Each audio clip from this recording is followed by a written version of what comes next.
Assalamualaikum warahmatullahi wabarakatuh. Waalaikumsalam warahmatullahi wabarakatuh. Selamat siang anak-anak. Bagaimana kabarnya? Selamat siang, baik Bu. Siang Bu, baik. Alhamdulillah. Baiklah, di siang kali ini ketemu lagi sama Ibu. Ibu akan menjelaskan materi tentang ketenaga kerjaan hari ini. Tapi sebelumnya kita mulai berdoa dulu ya. Silakan ketua kelasnya Sela untuk memimpin doa. Sebelum memulai pelajaran pada hari ini, marilah kita berdoa menurut kepercayaan masing-masing. Berdoa mulai. Selesai. Oke, selanjutnya tanpa perlu panjang lebar, Ibu mau bertanya nih, kan materi kita kan ketenaga kerjaan. Ada yang tahu nggak sih perbedaannya ketenaga kerjaan sama tenaga kerja? Saya Bu, tahu Bu. Ya, Lestari, jelaskan, coba. Kalau ketenaga kerjaan itu lebih ke komunitasnya, kelompok gitu. Kalau tenaga kerja orangnya. Itu Bu. Ya, permisalannya seperti itu ya. Sekarang Ibu mau share screen dulu.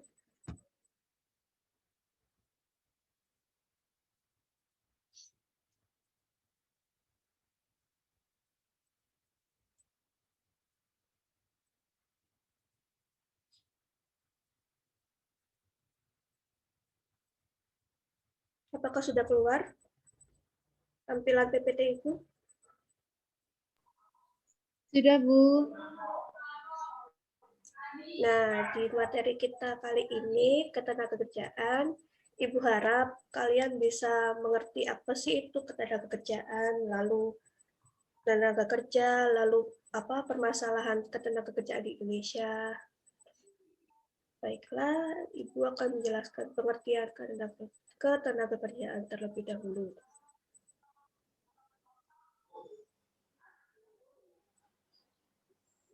Ketenagakerjaan merupakan bagian dari faktor produksi. Oleh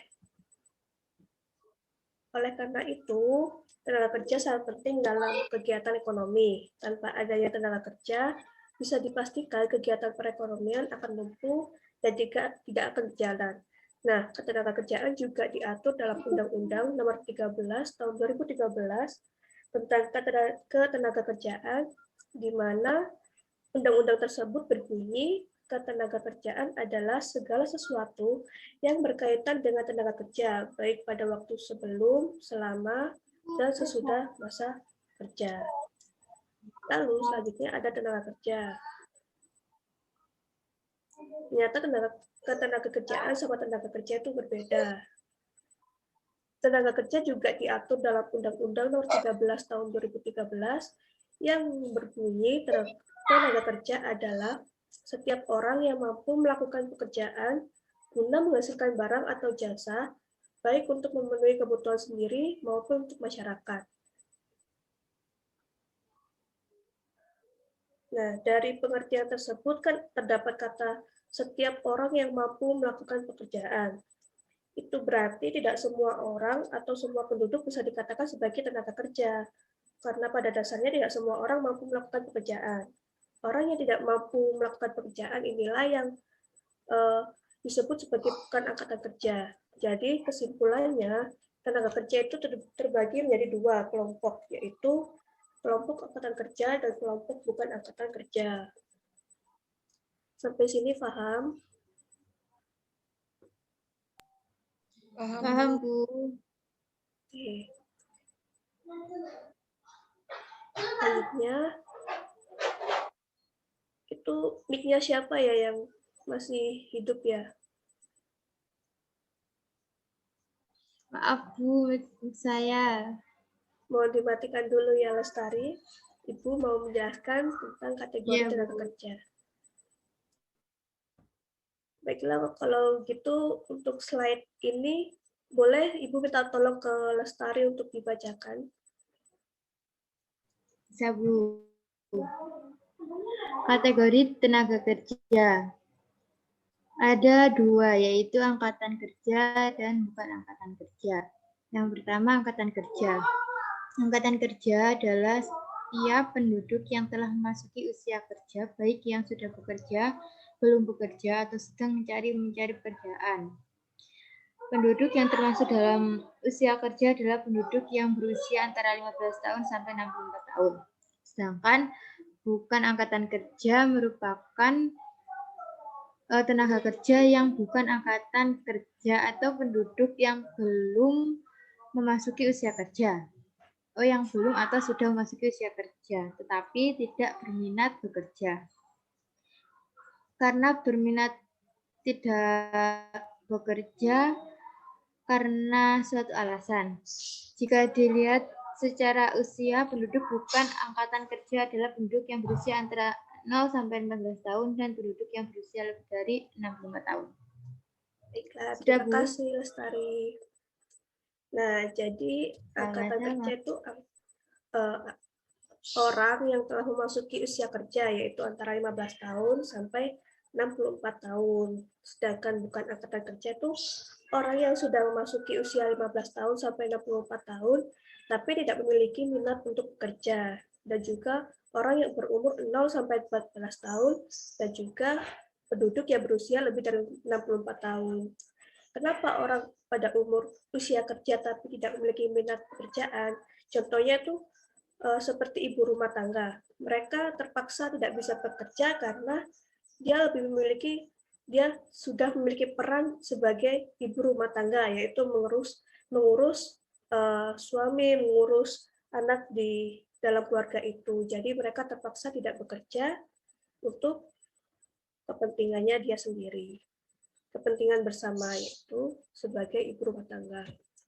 Nah, selanjutnya yaitu ada klasifikasi tenaga kerja. Yang pertama ada tenaga kerja terdidik. Tenaga kerja terdidik adalah tenaga kerja yang mempunyai keahlian pada bidang tertentu. Nah, keahlian bidang tersebut diperoleh dari dia pada saat dia berpendidikan. Contohnya dosen, dokter, guru, akuntan. Jadi tenaga kerja terdidik ini untuk mendapatkan pekerjaannya itu mereka harus menempuh pendidikan terlebih dahulu. Lalu yang kedua ada tenaga kerja terlatih. Tenaga kerja terlatih merupakan tenaga kerja yang memiliki keahlian pada bidang tertentu dan keahlian tersebut diperoleh dari pengalaman dan latihan. Contohnya seperti montir, tukang jahit, supir, di mana mereka untuk bisa melakukan pekerjaannya itu mereka mendapatkannya itu dari mereka latihan setiap hari, mereka memperoleh dari pengalaman dia terdahulu, dari dia belum bisa sampai dia ahli itu dia dapat dari pengalaman dia. Lalu yang ketiga ada tenaga kerja tidak terdidik dan tidak terlatih, yaitu tenaga kerja yang bekerja hanya dengan mengandalkan tenaganya saja, tidak memerlukan pendidikan dan latihan terlebih dahulu. Ada yang bisa memberi contoh tenaga kerja tidak terdidik dan tidak terlatih, di mana mereka itu hanya memerlukan tenaga doang, tidak perlu dididik terlebih dahulu, tidak perlu dilatih terlebih dahulu.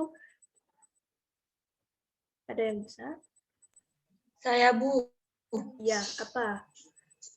Beda. Contohnya kuli, pembantu rumah tangga, buruh kasar, dan lain sebagainya. Nah, betul. Jadi contohnya itu mereka-mereka yang bekerja di mana mereka bekerja itu untuk mencari uang dengan segala tenaganya itu mereka keluarkan gitu kan.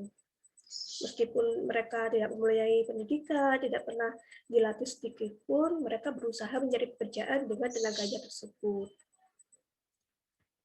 Lalu selanjutnya ada masalah ketenagakerjaan. Nah, masalah ketenagakerjaan timbul karena beberapa faktor, seperti kesempatan kerja yang rendah, pendidikan yang rendah, pertumbuhan ekonomi yang rendah, dan lain sebagainya. Nah, setiap negara berusaha untuk mengatasi masalah ini dengan berbagai cara. Misalnya dengan meningkatkan pertumbuhan ekonomi, meningkatkan kualitas pendidikan, memperbaiki fasilitas, dan juga lain sebagainya. Dan ternyata di Indonesia juga terdapat masalah ketenagakerjaan. Dan masalah ketenagakerjaan di Indonesia itu terbagi menjadi 4. Yang paling besar yang pertama yaitu kualitas sumber daya manusianya yang rendah. Nah, hal ini timbul akibat tingkat pendidikan yang rendah, baik itu formal maupun non-formal. Lalu tingkat pendidikan yang rendah ini terjadi akibat kemampuan ekonomi masyarakat Indonesia yang belum mampu menempuh pendidikan yang tinggi. Lalu yang kedua ada jumlah kesempatan kerja yang rendah. Nah, masalah ini timbul akibat produktivitas masyarakat yang rendah, sehingga jumlah lapangan kerja tidak sebanding dengan jumlah angkatan kerja. Lalu yang ketiga ada persebaran tenaga kerja yang tidak merata. Pembangunan ekonomi yang tidak merata mengakibatkan persebaran tenaga kerja juga tidak merata, sehingga tingkat kesejahteraan suatu daerah dengan daerah lain tidak seimbang. Lalu yang keempat yaitu masalah pengangguran. Pengangguran merupakan masalah paling besar dalam tenaga kerja Indonesia. Hal ini disebabkan karena tingginya jumlah penduduk Indonesia yang tidak dibarengi dengan kesempatan kerja yang cukup. Jadi jumlah penduduk di usia kerja itu sangat banyak, tapi jumlah lowongan kerjanya tidak sebanding dengan jumlah orang usia kerja. Jadi tidak seimbang seperti itulah. Nah, sekian pemaparan materi dari Ibu. Apakah ada yang ditanyakan atau masih bingung? Sudah jelas, Bu. Baiklah, karena sudah jelas dan juga ada yang sudah tidak on cam, nggak tahu kemana ya orangnya. Saya harap mereka di sana masih mendengarkan Ibu, atau masih tidur-tiduran, nggak apa-apa, asal mereka mau mendengarkan. Ya. Lalu dari kalian ini, apakah ada yang bisa menarik kesimpulan dari materi yang Ibu jelaskan tadi? Saya, Bu. Baiklah, Firda. Jadi pengertian ketenaga kerjaan itu adalah segala sesuatu yang berhubungan dengan tenaga kerja pada waktu sebelum, selama, dan setelah selesai masa hubungan kerja, baik pada pekerjaan yang menghasilkan barang maupun pekerjaan sebaliknya.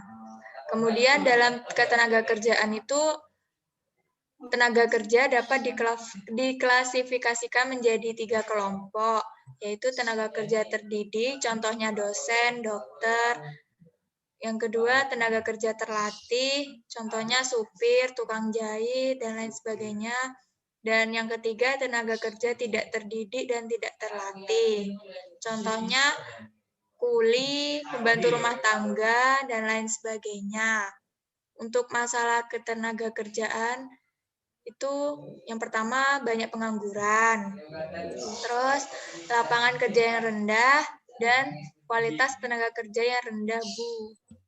Baiklah, terima kasih kepada Mbak Firda sudah mau memberikan kesimpulannya yang sudah mencakup semua materi yang Ibu jelaskan tadi ya. Baiklah, sampai sini aja pembelajaran kita hari ini. Ibu harap kalian bisa paham tentang materi ini, dan Ibu minta kalian untuk banyak-banyak membaca materi untuk minggu depan, agar nantinya kalau Ibu tanya, kalian bisa langsung menjawab gitu ya. Baiklah, saya berikan kepada Ketua kelas untuk memimpin doa sebagai penutupan pembelajaran kita hari ini. Dipersilakan untuk Mbak Sela. Baiklah. Untuk mengakhiri pelajaran pada hari ini, kita berdoa menurut agama dan kepercayaan masing-masing. Berdoa selesai. Amin. Baiklah, terima kasih untuk Mbak Sela, Mbak Lestari, dan juga Mbak Firda sudah mau mengikuti pembelajaran Ibu hari ini. Ibu ucapkan banyak-banyak terima kasih. Iya, Bu Aisyah. Lalu jaga kesehatan, jangan lupa banyak-banyak minum air putih, olahraga gitu ya. Sekian Ibu. Siap, Bu. Sekian Ibu Ibu ucapkan wassalamualaikum warahmatullahi wabarakatuh. Waalaikumsalam warahmatullahi wabarakatuh. Yeah, yeah, yeah, yeah.